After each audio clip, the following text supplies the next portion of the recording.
If I was somebody, I would be, and I wanted to be an aspiring head coach, I would go back and watch all this stuff and take notes because he's really laying out the blueprint. Most times you either see one side, you don't get to see, it's the iceberg theory, right?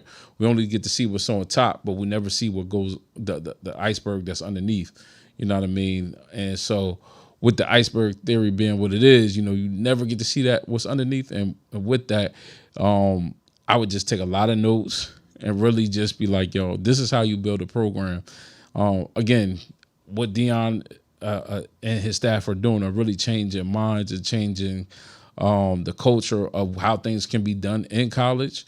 I think that I said this before in the previous, I think one of the first Boom on Sports episodes, is that I think he's going to allow more African American or even, Spanish, whoever, people to be themselves and not be so cookie cutter, so code switched.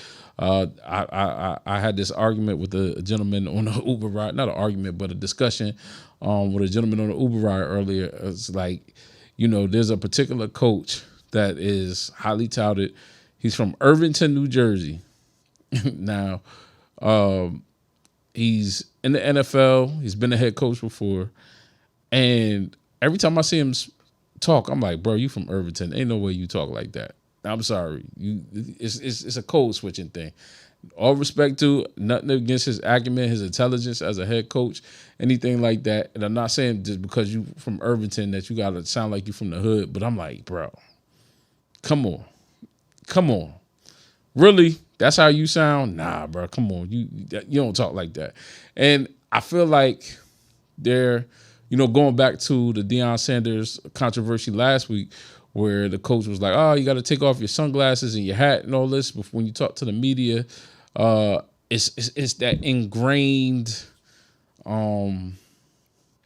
thing where if I want to be at the top, I have to look like this. I can't be myself. Even going back to, I remember way back when there was a thing with the hair where you had to have the haircut and you couldn't have dreads and ladies had to wear their hair a certain way to move up in corporate America. It's kind of like that same thing where the point I was making to the gentleman in the car, I was like, I remember my freshman year playing football and those two coaches, because it was only two coaches, an offensive and a defensive coach, who had all of us as players, but they resonated with us because they looked like us, they talked like us, they knew the lingo, and because of that, they bought when on game day they knew how to bring that dog out of us. They knew how to get us to the highest level to what it is the competition is, and that's what Deion is able to do because he looks like the players, he talks like the players. He listens to some of the music they listen to. He can connect, and he's not doing it in a way where it doesn't amplify diversity, but he still is saying, "I'm going to be 100% of you, and I want you, and I'm going to learn about those that are other than me, and I want you to be okay with me being 100% of me, and that's Gucci, and that's enough. But the X's and O's are the X's and O's. Let's go out there, let's execute." And I noticed another point I was making to the gentleman in the car is that there are a lot of coaches within the realm of assistant coaches or position coaches who are more like Deion, who will have been blocked off or have hit the glass ceiling in their career of coaching, especially in like college football and certain other places, because they are themselves. And so what these big institutions do is they take that, they use that, but they will never elevate that or put that as the face of the program, because if they're the face of the program, 9 times out of 10 they're the face of the school. And so it turns into this interesting thing where you get people, and rarely people don't ever break through unless they either go down a level or go to an HBCU and so on and so forth. So as much as to the chagrin that Deion, or the flack that Deion took from going from a HBCU to a PWI, there are a lot more coaches that look like him that are in PWIs that will at least get a shot at the throne of being a head coach because of that. And so I think it's really dope that these barriers are being broken right before our eyes. And I think it's something that we got to take notice of. Um, Now there's a lot of talk of him going to the NFL. Uh, I would like to see Deion, at least if he decides to go to the NFL, I would at least like to see him in a national championship or win one before he does that, so that he can prove the theory all the way through.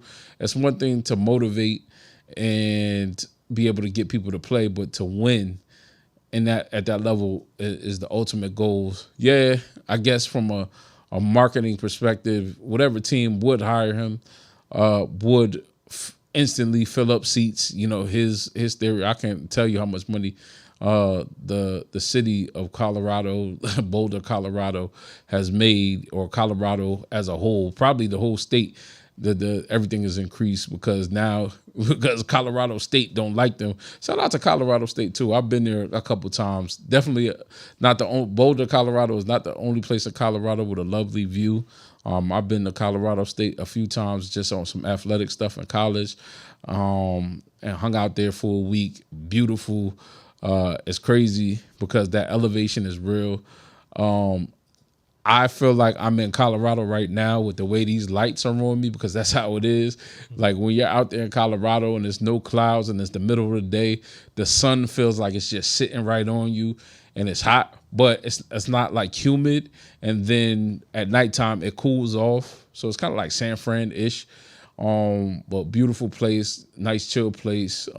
Definitely a place to kind of, if you need to get away for a while and just find your thoughts or whatever, just a beautiful place because it has Cali vibes. It's not like thing, but then you still get a little chill and all that good stuff. But getting back to my point, I can't tell you how much money he's made that state as a whole. I literally was at one of the Monogram type places the other day, messing around with this design for this hat. And I saw somebody getting a Colorado shirt made. I'm like, yo, that's wild. Like all the way out here in Jersey, just because they know, online, a lot of stuff is sold out. You go in the stores out there, a lot of stuff is sold out. So people just like bump it. I'm gonna just make my own. But that's how the effect that he's having. They call it the Deion effect. But he's really just breaking those barriers and just making things possible for a lot of people. And he's not doing it alone. He has a team. He has a media team. He has a good coaching staff. We'll see what they do at Oregon this weekend. I'm 50-50 on it. I haven't watched film on Oregon yet, but I look forward to seeing what they do. USC.